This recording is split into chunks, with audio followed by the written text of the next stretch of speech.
Well, hello, creatives, community, and kind folks. Welcome to RPG with DBJ. I am your host, DBJ, and we are yet continuing our discussion on using the Fermi Paradox to help us like world build, and especially when it comes to hard science fiction and tabletop role playing games, especially in the context of all things. We are talking about tabletop role playing games. So, very much speculative world building fiction, even if we do bring up some real world um, pop culture, politics, that sort of thing. Yeah, we're here to talk about tabletop role playing games and to be inspired. And I thought we would, uh, for lack of having other things to inspire us here and there, that we will insert some Fermi Paradox applications as to why we do not see aliens here with humanity on Earth. So, for those who do not know, the general description of the Fermi paradox is mathing things. The universe should tell us that the universe and our galaxy and all other galaxies should be filled with life, but we have zero evidence of such a thing. Intelligent life, I guess I should be more specific. And the reason for this is that with let's see, with the billions and billions of stars, there should be many, many more planets, which many of those planets should be orbiting in a Goldilocks zone, much like Earth, a planet that can easily spawn life and has all of the necessary features it would take for life. And then out of those billions of stars, and then many more uh, trillions of planets, maybe, that there should be life. And then those stars are billions of years older than our own star. So some of those civilizations should have been able to spread amongst the stars. And then we should be able to see with our technology evidence of such. And we don't see that. Now, there's another feature that goes along with the Fermi paradox called great filters. And these filters are reasons why we don't see them. And so I thought we would take a look at them. And today we're going to talk about VR worlds, virtual reality worlds, and why we don't see other aliens.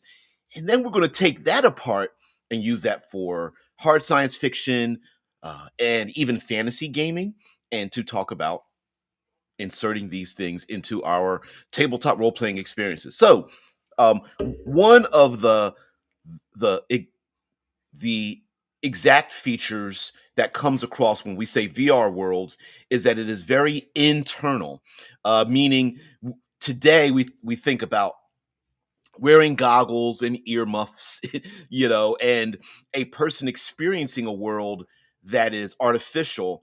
But that would mean that those aliens are insular, that they are looking inward into maybe an artificial world, computer world. And if the vast majority of the population is engaged in that, they wouldn't be focusing outside, which means they wouldn't be sending signals outside. They wouldn't be exploring outside their own world and that sort of thing. And of course, we get this with a lot of the examples of the holodeck in Star Trek, and all the memes and jokes made about it, about who wants to be the hazmat crew that has to clean out the holodeck when the members on downtime get to use the holodeck, because you might not want to see recordings of how they use the holodeck. And there was even a number of episodes on the show The Orville that took advantage of making fun of the holodeck and its uh, shall we say decadent use by its crew and such. It was pretty funny. And uh, I think intrinsically, when we think of VR worlds, that it might be more holodeck style, or at least there's another television show, Upload, where there's a whole industry built around people who have destructive upload, which means that the brain and the body is destroyed. The brain is destroyed, but their mind is uploaded into a virtual reality world. And and of course, we can discuss why there would be virtual reality worlds and what benefit is it to have these VR worlds, and maybe even similar to Ready Player One, maybe the alien species has done such harm to their outside world that they don't really have anything left but to make artificial worlds, digital worlds inside. And we don't have to, of course, we don't have to necessarily only um, have VR worlds, meaning that we don't know the context of the aliens and why they are in these VR worlds. And because we consider a VR world to be one that is created on a computer, but maybe what they consider to be a VR world is exploring other dimensions of time and space, maybe looking into a quantum realm, or possibly even monitoring other intergalactic areas and species by using like some form of remote viewing. And this is kind of their version of such a thing. shit, yeah, shit lords. Yeah, yeah, yeah. Permanent. It was it? VR world equals. You know, it's permanent cocaine orgasm time. Yeah, because in our own context, we kind of look at it like, all right, if you could make any digital world of your choosing and you went into that place, would it be would it be so would it hit your pleasure center so hard that it may not even be images and people that you're dealing with, like the holodeck episodes? Maybe it's more uh bliss, the colors and lights and sounds, but there's no particular rhyme or reason except that those are the lights and colors and sounds that absolutely stimulate the pleasure center of your brain. It could be something like that as well. Yeah, yeah. Remote viewing, you just kookified the stream already. Not necessarily. I mean, much like drone technology we have today, it could be that aliens just don't want to leave where they're at, and the most that they are interested in is just remote viewing. Now, remote viewing could be through drones. So, much like VR headsets we have today, it could be VR headsets, but we're using them on um, to view distant regions of space and time and such. Meaning, like maybe in the future we will have land rovers exploring rocky bodies of places, but really it's just people in chairs. Um, Feeling and being immersed into the probes, even though we understand there's time lag and things like that, but there might be human beings that are plugged in the probes that are exploring the greater universe. And it might not be, you know billions upon billions of aliens traveling space. It might just be singular individuals who are using singular devices that are traveling through time and over extended periods of time, and then viewing Earth and going like, yeah, it's not that interesting. Let's keep moving on. you know. No, no, no, no, no. You said I thought you meant remote viewing as in clairvoyance. No, no, no. Now it might be science based. It doesn't, like, for example, we're able to see.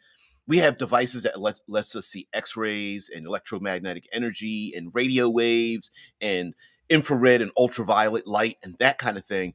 So it may be more like telescopic. Rather, when I say remote viewing, I'm thinking like uh, gravity lensing uh, and that sort of thing. Meaning like people plugged into machines that allow them to see wavelengths of energy and such. Now, of course, we have to think about lifespans and that sort of thing. So, are there are they like our drone pilots where they take turns and shifts, using alien probes to try to figure out where they're going, or are the aliens so insular that they would rather they have a society that's all built into a virtual reality world, and th- only those that are not plugged in, maybe because the system is created so that you must unplug, and the ones that are unplugged take care of the rest of society so that they can get back into being plugged in.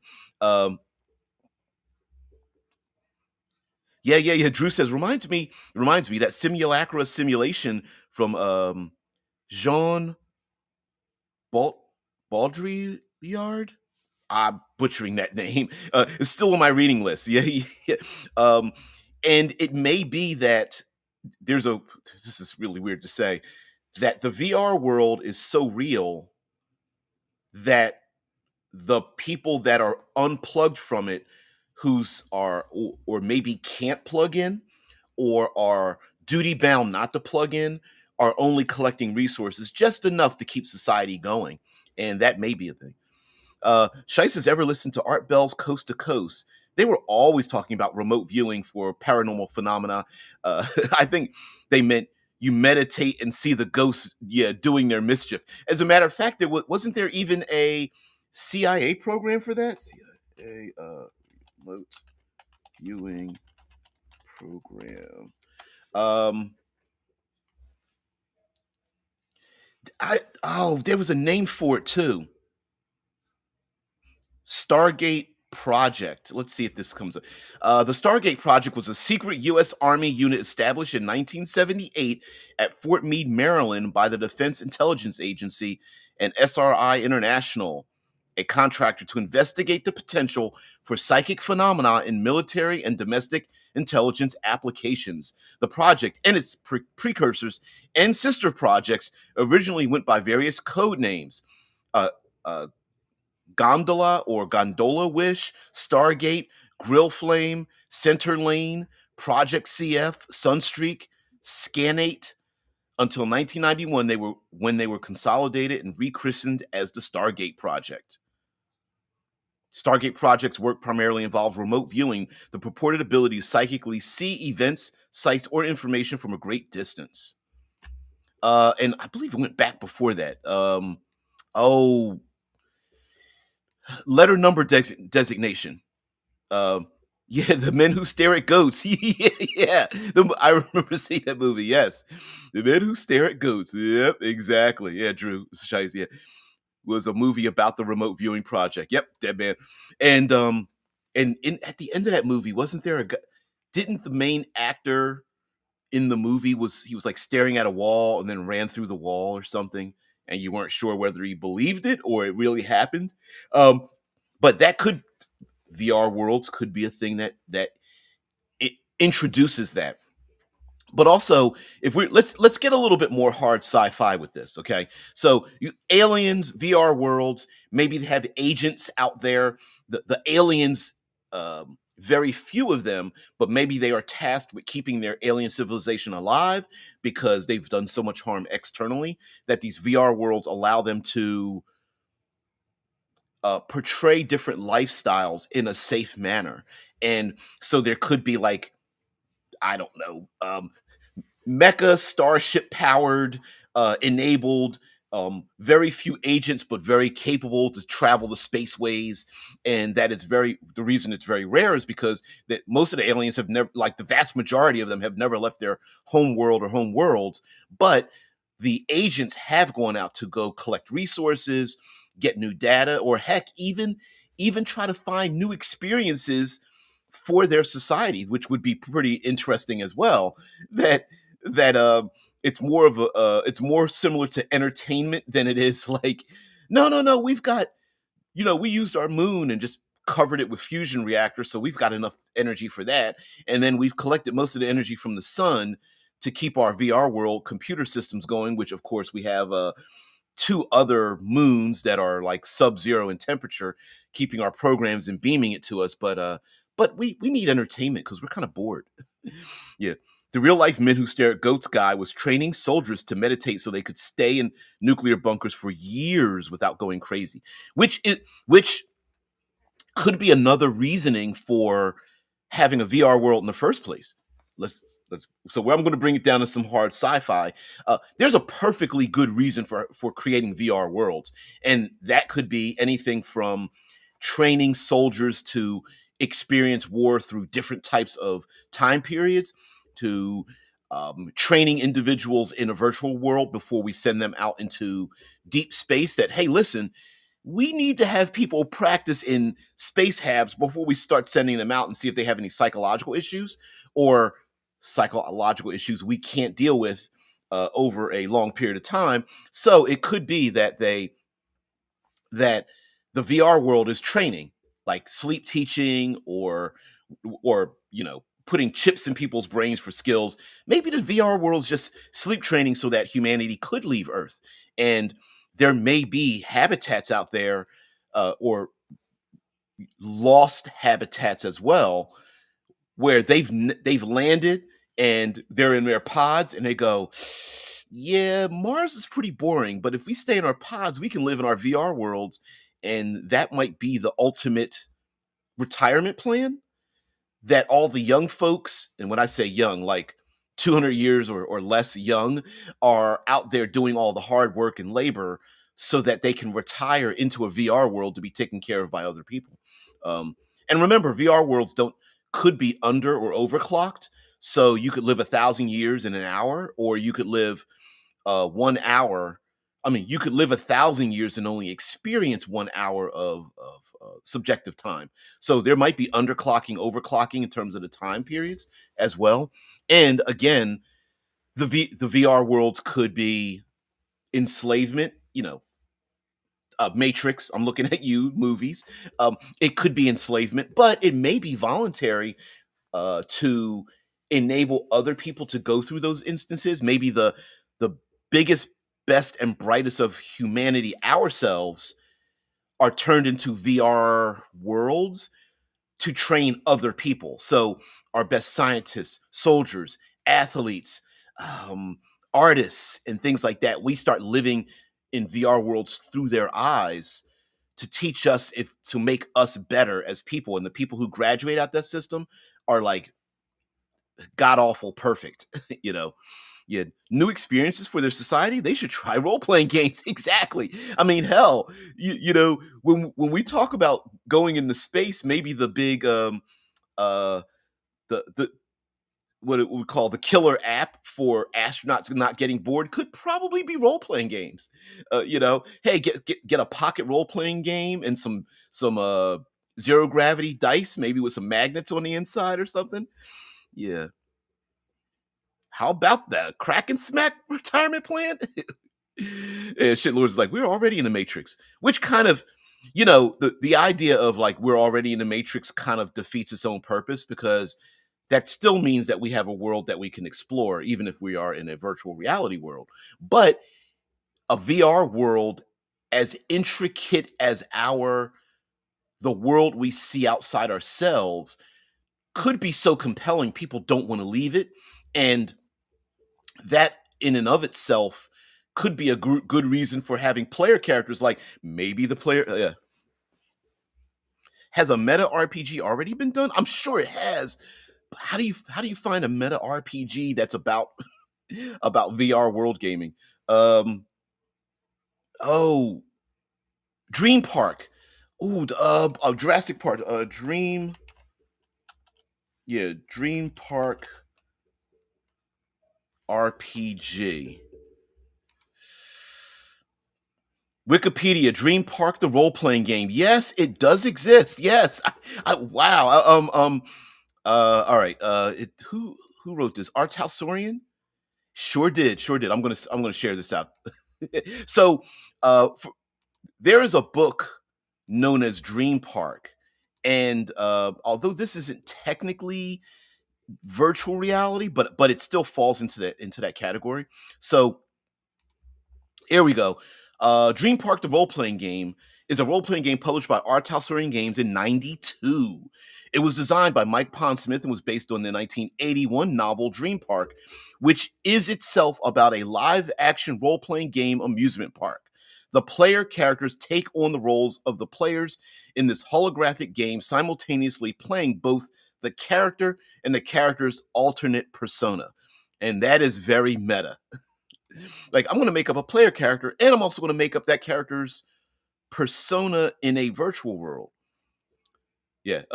In 1981, Larry Niven and Stephen Barnes wrote the novel Dream Park, which describes a murder investigation that takes place within a televised live action role playing game, or a LARP, set in a holographic amusement park, which technically isn't virtual reality, but we're going with it.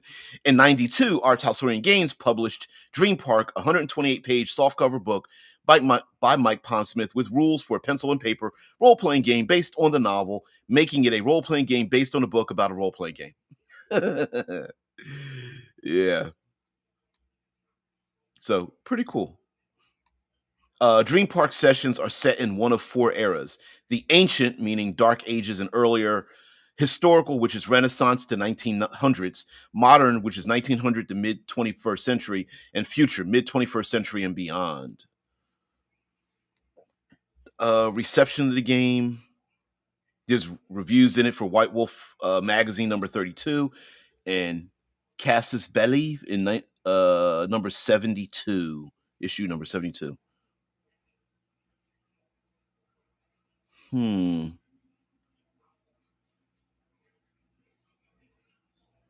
See, um, issue number 70 of Challenge, think this Challenge magazine, found that Dream Park is an attractive, very glossy product. It's easy to play the basic game, and the fundamental concepts are swiftly grasped.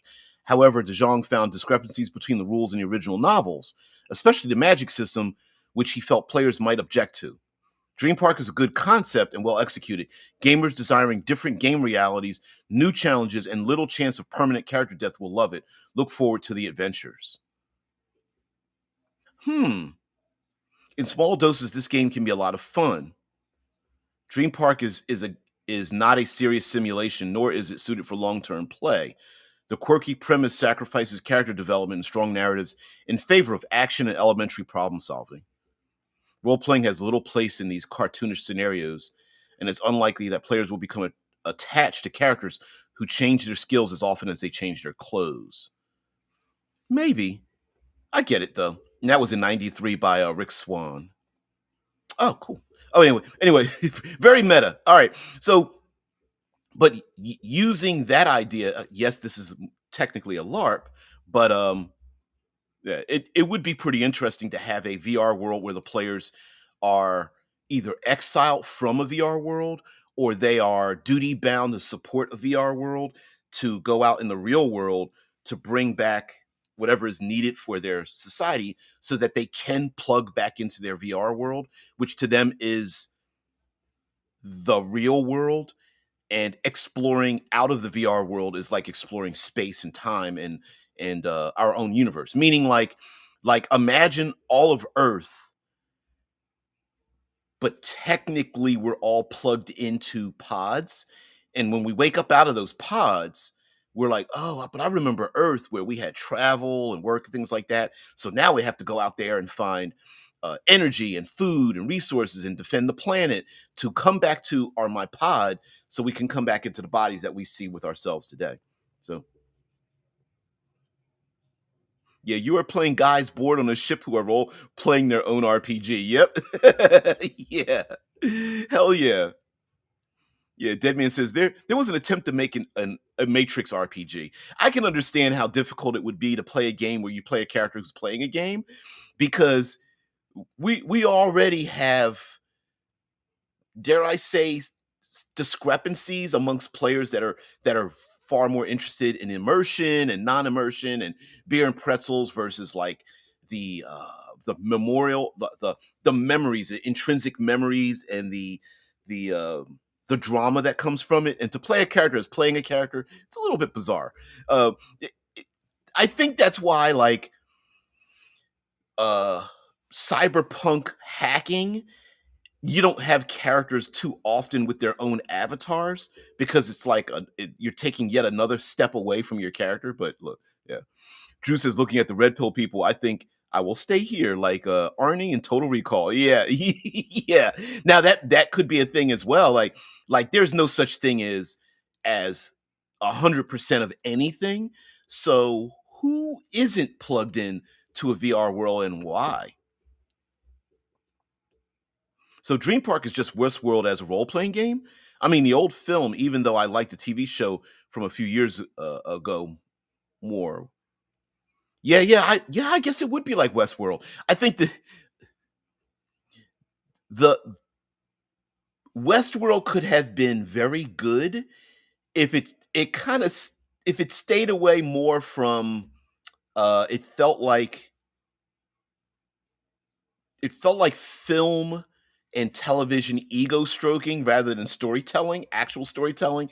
But the first 2 seasons of Westworld, I was really into, and then I was just like, yeah, okay, we're getting off the, we're kind of getting away from the topic here. We're just we're just ego stroking, and I don't like to place the lotion in the basket. Yeah, Shitlord says, what was objectionable about the magic system? I don't know. I suppose it was probably strange because you're playing a character who's playing a character who has magic in a fictional holographic world, but I don't know. Yeah. How about they have to do maintenance on the meat bodies of the permanently plugged in VR people, like changing their diapers and stuff? I thought about that. I didn't want to get too too dirty with that, but I mean, that could be a job function where there are like medical personnel, basically nursemaids that go around ensuring that people are uh, have enough nutrition, they're wiped off, they are, you know, we don't know if like could you permanently plug someone into a VR and feed them intravenously and have their waste waste functions evacuated mechanically? I don't know. I'm sure we as human beings would probably suffer from that, but who's to say that that isn't a goal? Like, for example, there, what's the movie? They hinted at an underworld in the movie Inception. So in the movie, if you guys take the movie Inception, that in many ways was a VR world. We're thinking digital, like we plug ourselves in or wear goggles or go into a sleep tank or whatever into someone else's external VR world. But a VR world could be our own dreams, or at least a collective dream as well. And technically in Inception, that was still an artificial, digitally enhanced world. It just so happens that the digital part of that were our own neurons making conscious and subconscious constructs. But it was all scientifically based. It wasn't psychic, right? And so there could be, and in the movie Inception, we do see that there are people who are addicted to going into the, is it underclocked or overclocked worlds of their own subconscious, and they are more and more looking for drugs that can keep them under longer so that they can live longer lives in their dreams. And so when you can um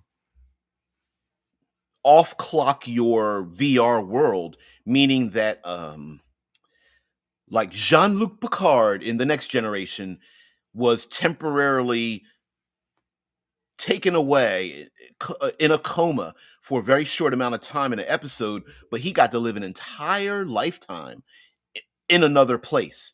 And the same could be happening to people in these VR worlds where they're living whole lifetimes over and over and over again in these different worlds. And each one could be a 12-hour session, an 18-hour session. They have to wake up out of it and they're like, oh, I'm so drained. I have to go back though. I need to finish this out. And they could be restricted from a thing. So there may be police, like the player characters could literally be police who are going after people who have unplugged and are willing to do um, deep, dark, dangerous things to get themselves plugged in. Sounds very cyberpunk to me, I think, but still possible. Shai says, I think muscle atrophy would set in and people's organs would start to fail. Yeah, yeah, yeah. Because the same thing happens in hospitals, right? If you can't move, you get like bed sores and bruising and blood pooling and atrophy, muscle atrophy. Yep. Circulation problems, thrombosis, etc. Yep, probably would be similar in some kind of hypersleep star travel scenario. And and I I I know this sounds, it sounds like, why would you want to role play the boring parts of the excitement? Because the excitement would be in the VR world. But another way of using this for our world building could be something similar to stealing from, maybe let's not call it stealing, an homage to the Assassin's Creed storylines. So the players might be normies in our normal life, but they plug into this vast network, or the players are agents who can jump from VR world to VR world in a vast network of VR worlds. And those VR worlds, for people who are polygamists like myself, who have um, bookshelves full of books so heavy that periodically you have to take all the books off and flip the shelf over because it gets that little bend in the middle. But I digress. Maybe all of those other role playing games, or you have your favorite generic, universal generic role playing game like a GURPS or something, where the players are agents who go to different VR worlds, who have different characters mechanically in different role playing games, because they are investigators, enforcers, police, whatever, going after other people within the VR worlds. So when the player can't show up to the game, they unplugged, and they just have to, they have to go to the bathroom. They have to they have a real life, and they're so hyper to get back into the VR worlds. And when they plug into the VR world, do they go into a medieval fantasy world? Yes. Do they go into a um, cyberpunk chrome and neon city of back alley surgeries and cybernetic limbs and things like that? Yes. Do they go into um, a world where the entire world is populated by people who take drugs that give them psychic powers, but take too much of it and your head will explode and your brain matter will start leaking out of your ears and eyes? It's yeah. And then maybe there's another world where they play furries, et cetera, et cetera. Yeah, playing the RPG police. Yeah. Oh, here's a perfect name for the game: Gatekeepers. What a perfect name for a game. And you just play. So the meta is you play characters who go into role playing games to police other people playing in role playing games. That'd be hilarious. Yeah, and not only polygamous. Yeah, polygame us. Yeah. Shay says, how about this? Obsidian Star is combat equals lethal. So you want to do. Jeez, it moved on me. There it goes again. Okay, do some crazy shooting combat in Obsidian. That's what the VR world is for. Oh yeah, yeah, yeah, yeah. So maybe violent action could be settled in a VR world where there isn't as much permanency. You know, it could be just as minor as, damn it, I got killed, take the headset off or unplug the thing out of the back of my neck, or whatever the case might be. You wake up. There could be some trauma left over, but it's not permadeath.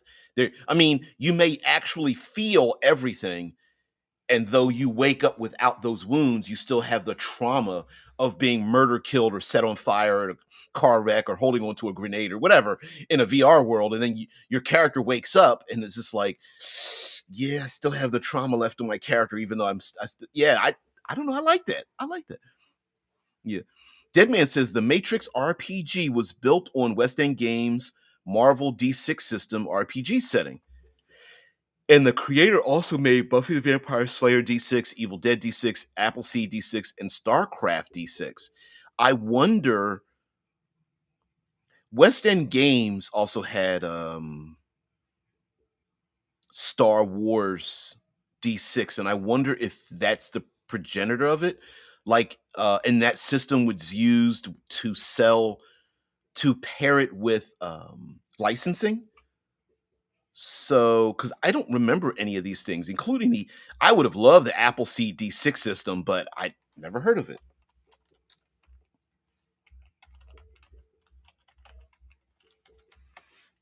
Hmm. Yeah, it comes up.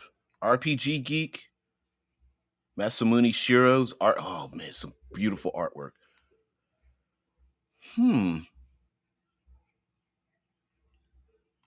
There is Open D6, which I believe is the. Let's see. There is the Open D6 wiki. Hmm. I don't know. Hmm. D6 homebrew systems. Ooh, let's go. Let's share this out. So, I am. Here is the open. Slide over. There we go. Um, this is the Open D6. Correction, it was DC Superheroes. Okay. Not sure exactly how legal this is, but I'm going to copy and paste this up in the chat. But if you go to the Open D6 site, there we go. If you go to the Open D6 site, the and for those who don't know, the Open D6 is like a die 6 dice pool system, and in general, it is a system in which you have like a stat which has a number and a skill which has a number, and you grab that many die sixes, and then you roll them and you add them together to overcome a difficulty number. So it's not like a dice pool where you're trying to get like sixes or four fives and sixes or something like that. It's a little bit before that. But yeah, there's an Appleseed, and this is listed under homebrew systems. And if I'm not mistaken, the Open D6 system itself is open.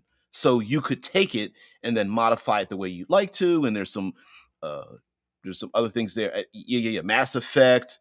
I'm looking at like He-Man and the Masters of the Universe, Prime Directive, Rangers, Shadowrun, Starship Troopers, Star Wars Legend. Yeah, there's a bunch of stuff.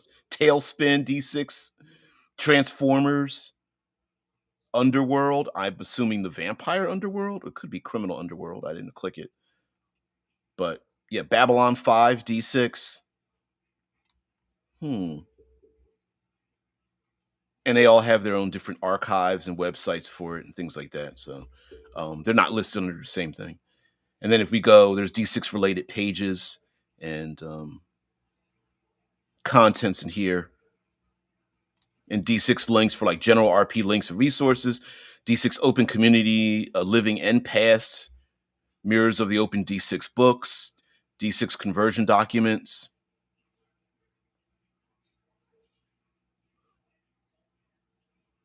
Links are courtesy of Lee Torres from the now defunct WEG fan site.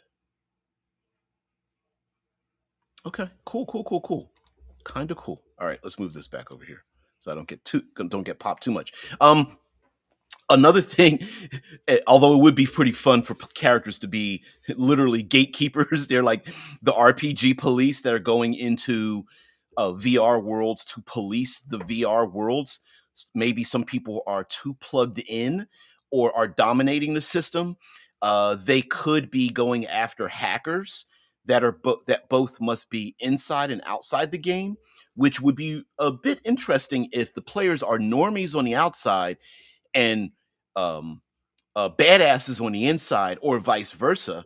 And the players, I mean, it would be strange to kind of split the party, but the players could just be noir police officers going after hackers who are manipulating VR worlds, like in Ready Player One, to dominate them and to achieve things that are inside the VR worlds. Now, something else that could happen as well could be that maybe the players are explorers, astronauts, interstellar, leaving Earth and going out. And this could be a disease of sorts, an addiction, where people are plugged into VR worlds and they just won't unplug themselves.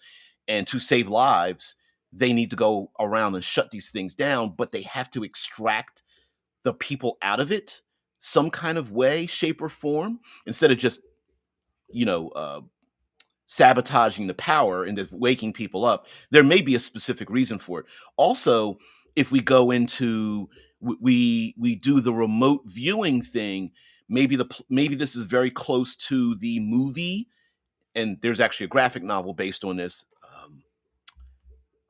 Surrogates.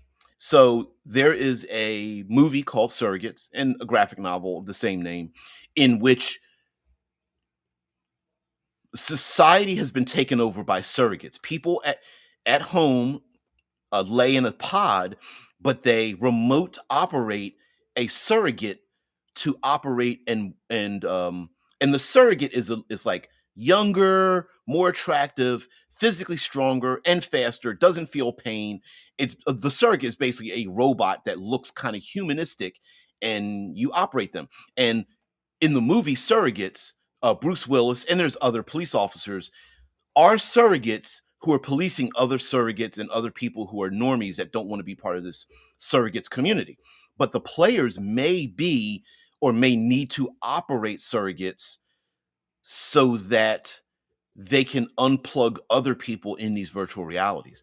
Something a little bit closer to home and could be a little bit more dangerous, which I also like, and it could be a reflection of our own society, is that um, if we take siloing, meaning like or echo chambering, so people can live in worlds like the movie using iconography from the movie Civil War. We have a character, Jesse Plemons, who very short period of time in the movie, but basically stole his scenes wearing red glasses.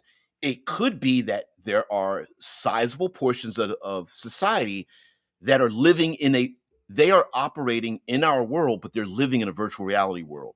So there's an overlay. So innocently, there might be people playing role playing games and they see the world with dragons and magic um, through rose colored glasses. And those rose colored glasses are affecting what they see and how they see the world. But this could be something that's very dangerous. And so the players may be policing society to unsilo and unecho chamber people who only see and hear what they want to see and hear, and everyone and everything else doesn't apply to them. And this was used in Black Mirror, where they had a spoiler alert. There's an episode of Black Mirror where a gentleman joins the military and he gets implants in his eyes. It's a little bit more detailed than that, but he gets an implant and he's set to go after these ghoulish vampire like enemies of the state. And he thinks he's killing off monsters. But what's happening is the military affected his hearing, so he could not hear the screams of the innocent, and his vision, in which he couldn't see that these were innocent women and children and non-combatants. He saw them as monsters. And when he got back home, when they removed the implants in his eyes, he still he he couldn't remove the overlay that was in his vision, and he couldn't see the world for the way it was. He only saw it for the way he thought it was. I mean, he was told it was. And it's pretty dark, like Dark Mirror, many of the episodes. It wasn't very comedic. It was pretty dark as he realizes he's killing innocent people. And then of course, when he realizes this, he also understands that there are some soldiers who are suffering from the same thing, and realizing that the PTSD is there, and from the trauma from all the murder killing that they were doing on innocent people, and those became rebels. And he had to hunt. He was in the beginning of the show. He's hunting down some of the rebels that have left the military and realizing that they're not rebels. They actually see the world for the way it is. And the player characters could be doing that. They could be going around. Sorry, there was I hope I'm still broadcasting. So, but that could be a real thing where the players are literally waking people up. It could be like the movie They Live in a certain way. Also, it may embolden individuals who would normally be normies, but because of the virtual reality, they are badasses now, right? Like, could you imagine all of the first person shooter gamers who are able to enable themselves to be as good as they are in the game in the real world? So and that somehow really those skills do translate, and those individuals could be very criminalized, very militant, that sort of thing. What else? Something, I suppose, it's not much different than, say, playing in a game about mecha. Like, just because we have games that allow us to play in mechanized robots or starships or something like that, doesn't mean that we can't just say, oh, you're also in a virtual reality world where these things are happening. So for example, I'm trying to think of something off the top of my head. A mechanized game. There's plenty of them, and too many are Mechton, right? So let me look at it. Mecton R. Talsorian. Um, so of course there are plenty of giant robot games, right? And this just happens to be one of them. It's only because it just sorry, Mike Pondsmith, and it was on my mind because I already looked it up. But anyway, this is from the R. Talsorian game website. Actually, I'll copy it. I'll copy and paste it. Just why the hell not?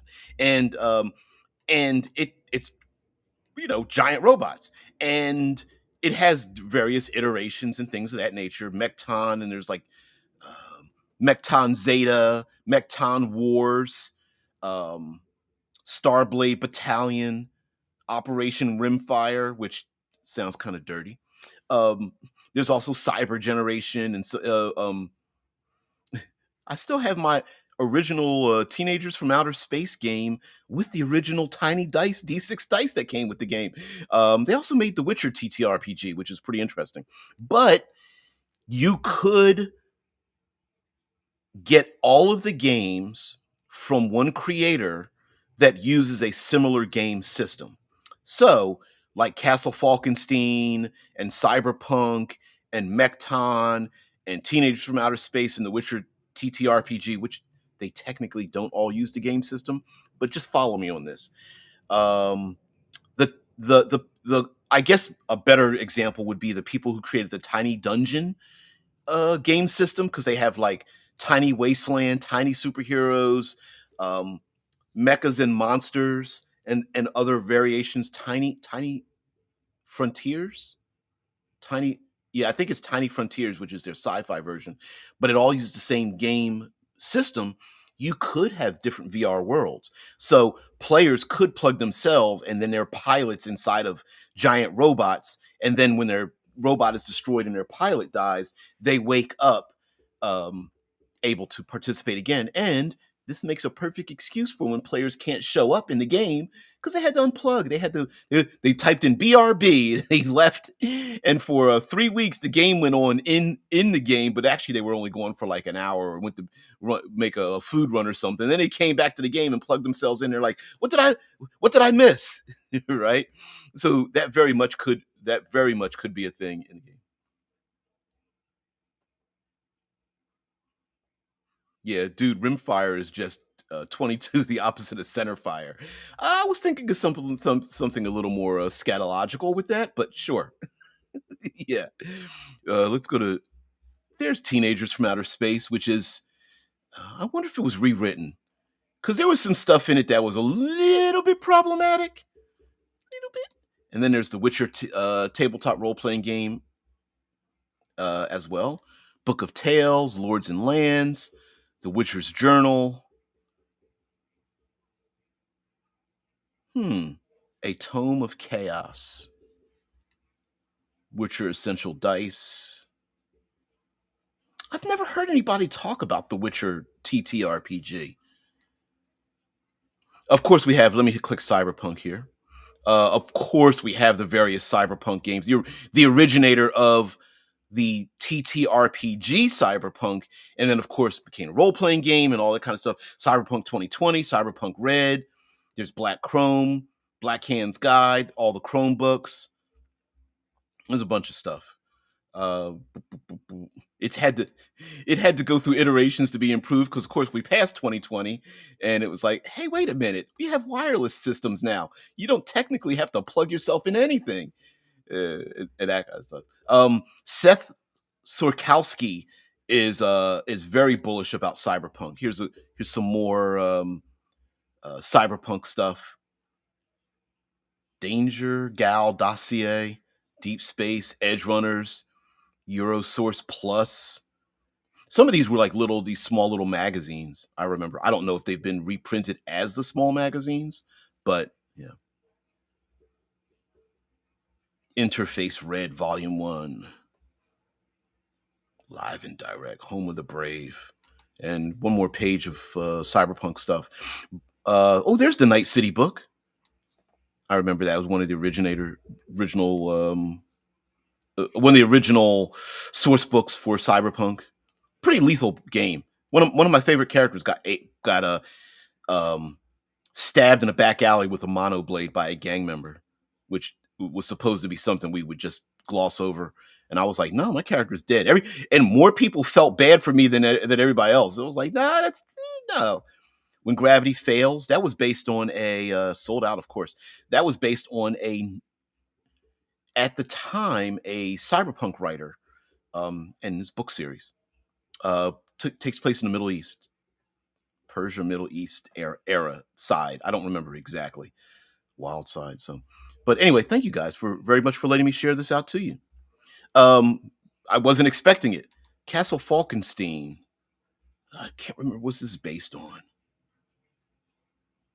but I still say that you could have some fun with your own. Oh yeah, yeah, problematic. Yeah, the teenagers from outer space had a lot of teenage angst and I don't want to say sexual content, but it did have some. It has Teenagers from Outer Space was a cartoon, teenage anime cartoon emulator, and they had devices and items in it that you could create chaos with. And there were little things like there was like a boy girl gun where if you shot somebody, it would turn them into the opposite sex. And then there were like glasses that you could wear that would I think you could make people look like if you looked at them they were unattractive but it made them look attractive to you and little things like that and I was just like I mean maybe I'm not a teenager anymore so it doesn't like scratch that itch. But I could see if you're kind of like a goofy and immature, it was pretty fun.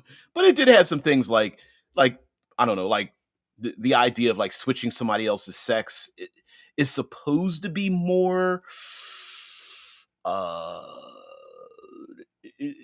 I think it was intended to tickle the fancy of teenagers that would be goofy about that. Whereas today, it's like not really such a big deal.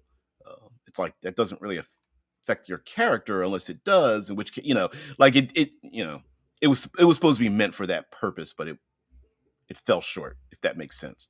Um, and I swear, Castle Falkenstein is based on something else. And computer. That's it. When computer game designer Tom Olam found himself sorceressly shanghaied by a rogue wizard and a fairy lord, little did he suspect that he would soon become the pivotal force in the struggle to control an alternate Victorian universe. It's a novel, it's a game, it's both. It's Castle Falkenstein, an amazing journey into another universe just a few steps away from our own.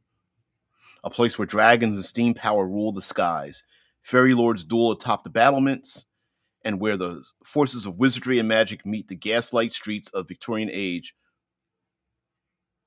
Okay. All right. I swear, I was like, is it a video game or a novel or something? Yeah, yeah, Drew. Yeah, Drew. Yeah, it says, yeah, sounds like bioessentialism, which we now know better than that. Yeah, or at least I would have it be recontextualized. I say that doesn't need to be removed from the game, but I would recontextualize it. But anyway, guys, thank you very much for letting me come this far. VR worlds, Fermi Paradox, why we don't see aliens. Um, oh, you know it, or you may not shitlords, you may not be familiar with the wording, but you know what it means. I guarantee you do. You think you're wrong, but you're mistaken. And so, guys, thank you very much. I'm not going to hold you guys very much more. VR worlds, maybe aliens are very much insular. Now, we also think of VR worlds as meaning the outside world is horrible, but this may be a type of you utopic method of solving issues where violence and destruction was a problem with an alien race, and this may even be something earthwise. Like if you're really done with post-apocalyptic dystopian regions, VR virtual realities could be a way where we go, okay, you know what, let's if we have any differences, we want to educate our people, we want the best that they are.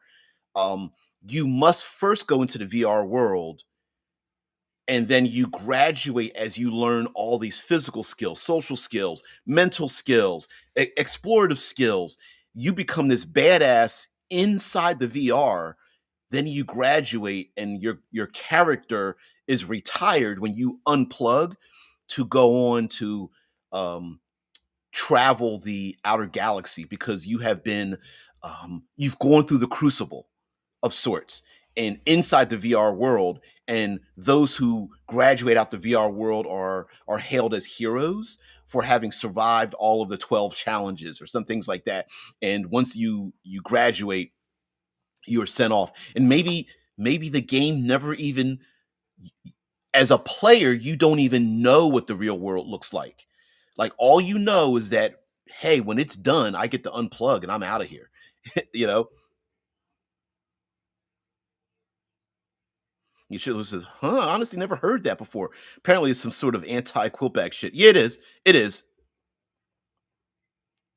And their Saints Row games would love the teenagers from outer space. Yeah, yeah, yeah. The outside world? You mean that thing with great graphics but horrible storyline? Yeah, the real world. Yeah. I keep trying to go on a hero's journey, and I keep getting stuck in the being told there's danger and going and refusing the call. Yeah, yeah, yeah, yeah.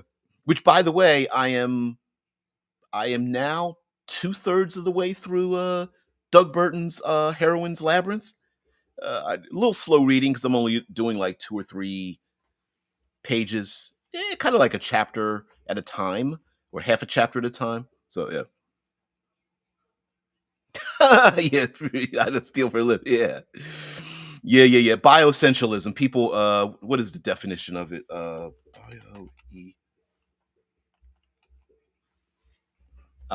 Let's see what a definition is. Um, Bioessentialism depicts a process in which biological influences precede cultural influences and set predetermined limits to the effects of culture. So, an example would be, um, this comes up with our eating habits. So, some people will say, because of the shape of our teeth, that we are essential omnivores, meaning like we are designed to eat both vegetables and meat products. Therefore, we should be doing that, right? um and I feel that our brains are far more powerful, so we are able to make choices no matter what our biology tells us. And people use that to, establish rules as to male and female dynamics. Some people have used it in the past to make differentiations between races, that people of certain colors or ethnic backgrounds are bio regulated to a particular strata in society. Um, that kind of thing. So yeah, bioessentialism. Uh, that that humans run the exact same way as animals. Yeah, Drew says people are not designed. We are evolved. No watchmaker deities involved. Exactly. Yeah, exactly. Well, actually, to be honest with you, I do think there is some of that. I just think that we're better than that, right? Like, if we were left to our own devices, and many of us, we are left to our own devices. If we were never to question who and what we are, some of us will default to our biology, meaning like our mental processes and our biological processes. But we are better than that. It's much like an individual who willingly puts themselves through physically tough crucibles, making themselves better. Nobody wants pain. Nobody wants hunger. Nobody wants starvation or exhaustion or anything like that. But people do it because we know that psychologically we are better on the tail end. Very few animals, exercise, if that makes sense, right? um they look at the here and now. They don't know about the future, and they don't think about the future, or very far into the future, except for their biology. So like birds that make nests, or turtles that dig to bury their eggs of the young, and things like that, right? It's biological. Yeah, default to biology before you make it to the toilet. Yeah, yeah. We recognize those biological things, but bioessentialism, I think, is bullshit. It really is. You can make a choice. Making that choice could be tough, but we have the ability to make many choices in our lives and things. Yeah, I just remember. Sorry, we're at the end of the show. I was watching my wife and I were watching a legal show, and they were talking about uh, there was a legal dispute about uh, characters who had um, displayed different genders and had different, and also there were other characters at different testosterone levels, and could they or could they not um, participate in things as a man or a woman in the Olympics and things like that. It was really interesting, and I was just kind of shaking my head a little bit, because like we're human beings are pretty smart. We have other ways of designating people who have physical and athletic abilities, and we have other ways of measuring things. I'm like, why don't we just measure things differently? We don't have to use gender to measure a thing. And we have, and the reason why I say that is because we have so many examples. We have so many examples of this. It's just really weird. I look at boxing.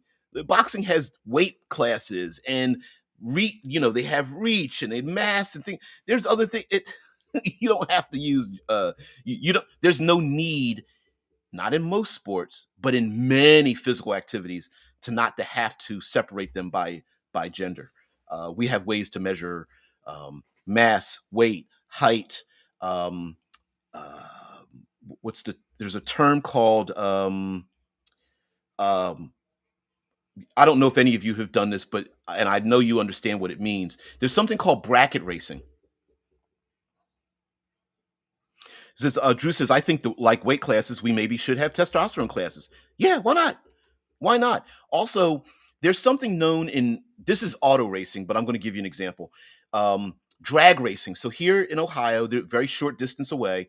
We have uh, a place where you can take any car on certain days and drag race during the spring and summer. And it's called bracket racing. And what I mean by bracket racing, and like boxing and other sports that do this, you can have brackets of people who are similar in skill. They don't have to be at the top of their class. They just need to be the best amongst their bracket.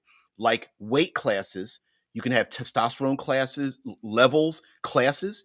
You could, and this is, I know people wouldn't like this, but you could even have um, classes of no steroid use or enhancement, and you could have classes of people who use enhancement, body enhancements, and things like that, to show the differences medically, not medically, technologically, not technologically, that kind of thing. For example, in auto racing, in drag racing, there are different classes of drag racing cars, and there are fans of those different classes. Some are street legal, some aren't. There's some that call funny cars, and they race against similarly timed automobiles. You're so funny. Yeah, not that kind of drag. Well, similar. I don't know, similarly, right? So that's what I mean about, like, we as humanity are intelligent, and we have other ways of measuring skills and abilities. So we could have different classes and fans of those classifications of people who participate in things that don't have to be gendered, but they are different classes. For example, we have in boxing heavyweight, bantamweight, lightweight, light heavyweight, and that sort of thing. We can also have different classes of other sports that measure other things. And I just, like, I would love to see something like that. Now you can make the argument that there will be a propensity of one gender over another, which I wouldn't disagree with you. You open up military special forces to all genders and people, you're still going to only have a certain propensity of people who graduate to another level. So, but that doesn't mean you should artificially.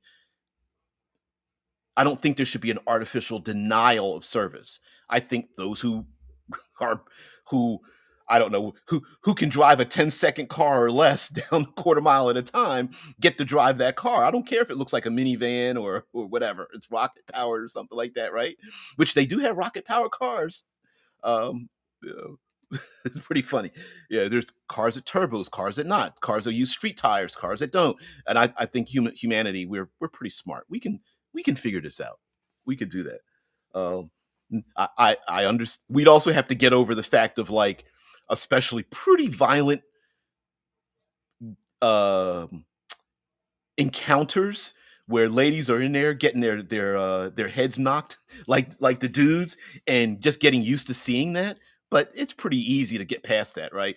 Like wrestling, you know, I mean, it used to be that men's wrestling, entertainment wrestling, WWE style wrestling. I don't mean actual wrestling, but there used to be where it was pretty much separated, men only, women only, and then they start blending together and found out, wait a minute, ladies can jump off the top ropes and do backflips and all. Yeah, hell yeah, we can do concertos in WWE. Why the hell not? So yeah, look up a concerto.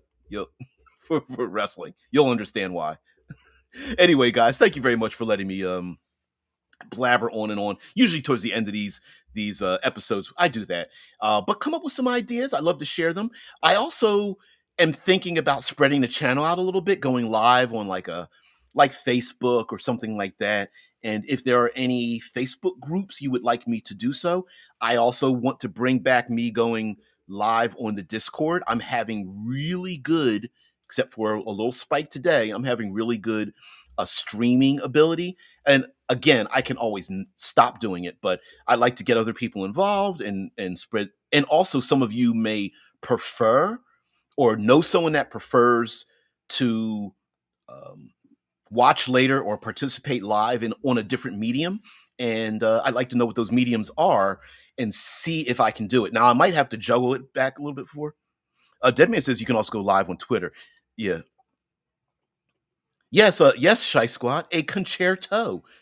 Two folding chairs slammed together over one person's head with their face in the middle in the wrestling. Yeah, a concerto. I think it was from the early 2000s or something. Let me see if I let's see.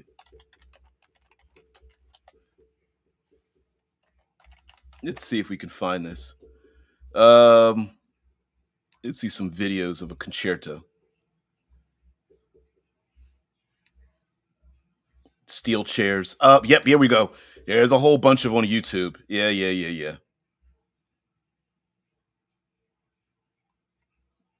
Yep, yep, yep. Let's see if we can. Let's see if I could pull this up here without getting in trouble. Yeah, I might get in trouble, but who cares? Oh, it's a TikTok.